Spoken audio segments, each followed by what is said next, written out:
Greetings Exiles, I'm Raziel, and today I'll be going over the second step in my low-level incursion farming guide.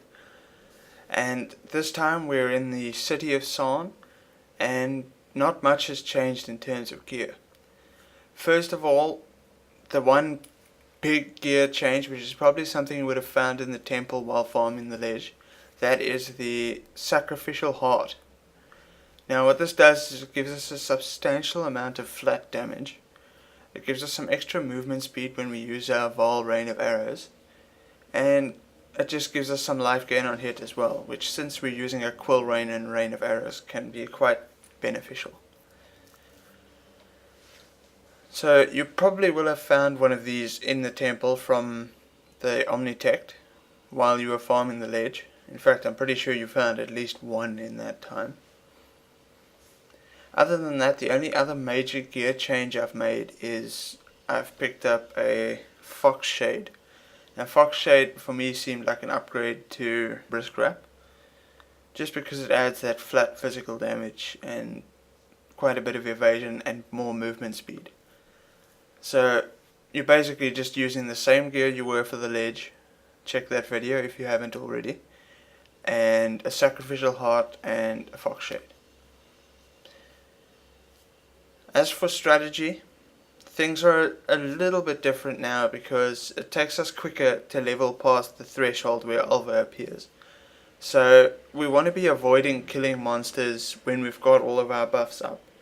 In the video you may notice I break that rule a couple of times because, let's face it, murdering all the things in Rayclast is kind of a force of habit by now.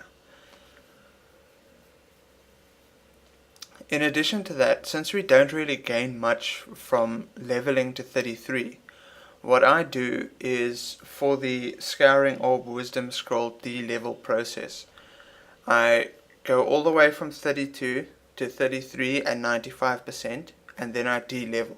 So that takes away the 95% of 33 and all of the experience from 32, giving us almost double the amount of incursions per Scouring Orb. Now I know Scouring Orb's not that big, but you don't really find many of them doing this, so it is actually likely that you'll run out if you play your cards wrong.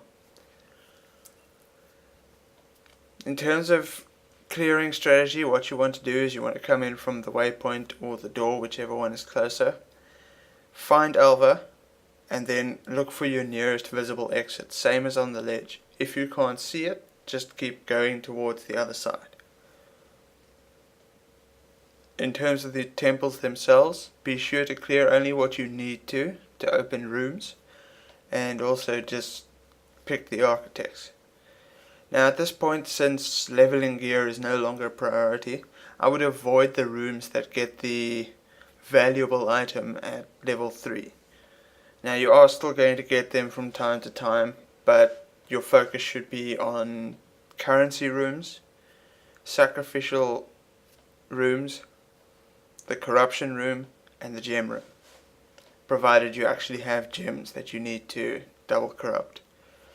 The way I've been using this character is actually I'm playing my main builds, and then when a bunch of my gems level or I've found some new items I want to corrupt, then I'll switch over to this one for like an hour or two and get a couple of corruptions done. And that's pretty much how it's been going so far. Now that I got all of my leveling gear in the guild stash, I really don't want to just farm leveling gear, so this method is a little bit faster because we ourselves are faster, and because of that you can get more temples done in less time than farming the ledge. Now it's in that spirit that the next step of this setup is going to be the Harbour Bridge. Now, as far as I'm aware, the Harbour Bridge drops the unique item divination card. It's also above level 60, which means Alva will never disappear. And it's a quick run where you can clear pretty much both sides if you can get your Mirage Archer strong enough, which is the intention. But that is for the next video. For now, I'll leave you with the rest of this little incursion run, and I will say good luck and stay juicy.